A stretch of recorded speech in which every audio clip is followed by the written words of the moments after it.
नमस्कार साथियों, आप सभी का स्वागत है हमारे YouTube चैनल में। आज हम बात करेंगे अंतर जिला तबादला के लिए एक आदेश आया है उसके बारे में। तो जो हमारे चैनल से नहीं जुड़े हैं हमारे चैनल से जुड़ जाएं और बेल आइकन को प्रेस कर दें ताकि कोई भी आगे अपडेट दिया जाए आपको सबसे पहले मिल सके। दोस्तों, जैसा आप जानते हैं जे शिक्षकों के तबादले के लिए अंतर जिला तबादला का आवेदन लिया जाता है। उसमें सरकार सिर्फ एक मौका देती है। पूरे सेवा काल में सरकार एक मौका देती है और उसी में आपको जहाँ कहीं भी ट्रांसफ़र लेना होता है लेते हैं। लेकिन ये सही नहीं है। यह शिक्षकों की डिमांड है कि हमको एक से ज़्यादा आवेदन भी लेने की अनुमति दिया जाए, क्योंकि एक बार सर्विस में सिर्फ एक बार मौका मिलता है। अब वो उचित भी नहीं है कि हाँ, पूरे सर्विस काल में एक मौका मिले। और किसी ज़िले से ट्रांसफ़र होता भी नहीं है, और किसी ज़िले में ट्रांसफ़र के लिए अगर हम आवेदन करते हैं तो वहाँ संभव भी नहीं है कि हम वहाँ पे डायरेक्टली पहुँच जाए। तो हम चाहते हैं कि कम से कम पहले हम नज़दीक पहुँचें, ठीक, उसके बाद फिर आवेदन आएगा तो हम अपने गृह जनपद पहुँच जाएंगे। लेकिन हमारा ट्रांसफ़र कराने में भी हमारा नुकसान हो जाता है, हमारे वरिष्ठता का नुकसान होता है। हम फिर वहाँ ज्वाइन जिस डेट में करते हैं उस डेट से हमारी सर्विस जोड़ी जाती है, और हमसे छोटे या हमसे बाद में जो ज्वाइन किए हुए बच्चे होते हैं, शिक्षक होते हैं, वो हमसे सीनियर होते हैं, हम उनके जूनियर होते हैं। अगर बात इस चीज़ की है तो इन सारी चीज़ों का हमारा लॉस होता है। तो इन सारी चीज़ों को लेकर एक आवेदन ही केवल सेवा काल में कर सकते हैं। इस पर आपत्ति दर्ज कराते हुए शिक्षकों ने सिंगल बेंच में अपील की। सिंगल बेंच ने इसको खारिज कर दिया और सरकार के नियम को ही सही माना। लेकिन शिक्षकों ने फिर स्पेशल अपील दायर की, जिसमें स्पेशल अपील का आदेश ये है कि आप शिक्षकों से एक से ज़्यादा आवेदन या फिर एक से ज़्यादा अर्जी ले सकते हैं, उनका अधिकार है। ये पेपर की कटिंग आप सामने देख पा रहे होंगे। इसमें आप देख सकते हैं सीधे तौर पे कोर्ट ने क्या कहा है। इलाहाबाद हाई कोर्ट ने अहम फैसले में कहा है कि अध्यापकों को एक से अधिक अंतर जनपदीय तबादले के लिए अर्जी देने का अधिकार है। शासनादेश और एकल पीठ द्वारा अंतर जनपदीय तबादले के लिए केवल एक बार अर्जी देने का अधिकार नियमावली के विपरीत है।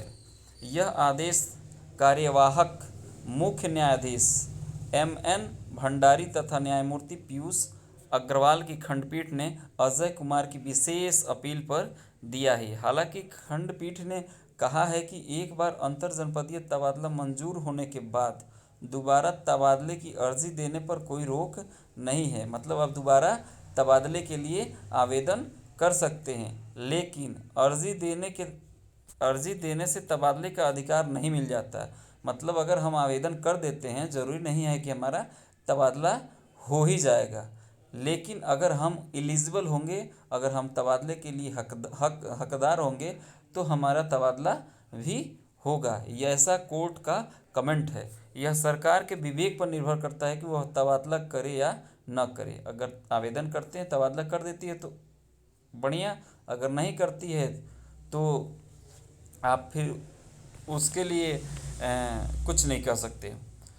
तबादला करे या ना करे, अपील पर वरिष्ठ अधिवक्ता R.K. ओझा और शिवेंदु ओझा ने बहस की। उनका कहना है कि एकल पीठ ने अपने आदेश से याचिका में प्रार्थना नहीं थी अपनी तरफ से अंतर जनपदीय तबादले के लिए दूसरी बार अर्जी देने पर रोक लगा दी, जबकि नियमावली में ऐसा कोई प्रतिबंध नहीं लगाया गया है।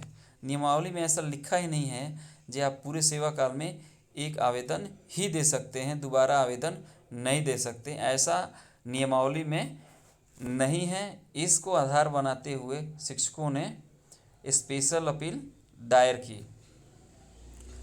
और नियम एक और चेंज हो गया जो अपांस महिलाएं और पुरुषों के लिए अलग अलग क्राइटेरिया है। 5 साल तक तबादले महिलाओं के नहीं, पुरुषों के नहीं हो सकते हैं। केवल महिलाएं अध्यापिका ही अपने पति, सास, ससुर के आवास के ज़िले में तबादला मांगने का नियम है। इसमें भी कहीं पर अर्जी की संख्या का उल्लेख नहीं है कि तबादला अनुरोध या फिर दूसरे अध्यापक की सहमति से किए जाने का नियम है। दूसरे ज़िले में तबादला लेने पर वरिष्ठता प्रभावित होती है। हम तबादला लेते हैं हमें नुकसान होता है, फिर भी हमें मौका नहीं दिया जाता है। तो हमें मौका मिलना चाहिए तबादले के लिए। अर्ज़ी दोबारा तिबारा जब भी आवेदन मिले उसमें मिलना चाहिए, क्योंकि बहुत सारे आकांक्षी जनपद हैं जिसमें तबादले नहीं होते हैं। जितने इस ज़िले में शिक्षक आएंगे तबादला होकर, उतने ही शिक्षक जाएंगे, जिससे यहाँ पे जो पीड़ित है वो पीड़ित ही रह जाता है और अन्य ज़िले के लोग अपना तबादला करा के अपने गृह जनपद चले जाते हैं। तो शिक्षकों को बहुत पीड़ा है इन सारी चीज़ों को लेकर कि शिक्षकों के लिए स्पष्ट तौर पर स्थानांतरण के लिए कोई खास नियम, अच्छा नियम नहीं बनाया गया है। एक जगह हम सड़ रहे हैं तो एक जगह ही सड़ेंगे, ऐसा नियम ठीक नहीं है। सबको मौका मिलना चाहिए, सब कोई स्वतंत्र है और सबको एक साथ मौका मिले और सब अपना ट्रांसफ़र करा के अपने गृह जनपद जाते हुए खुशी मन से बच्चों की सेवा करें, बच्चों को पढ़ाएं, जिससे कि बच्चे कुछ अच्छा कर पाएँ। आदमी यहाँ पीड़ित है, उसके बाद फिर ट्रांसफ़र, घर परिवार, इन सारी चीज़ों की टेंशन बढ़ जाती है। तो दोस्तों, अगर आप हमारे चैनल से नहीं जुड़े तो हमारे चैनल को सब्सक्राइब करते हुए बेल आइकन को प्रेस कर दें। धन्यवाद।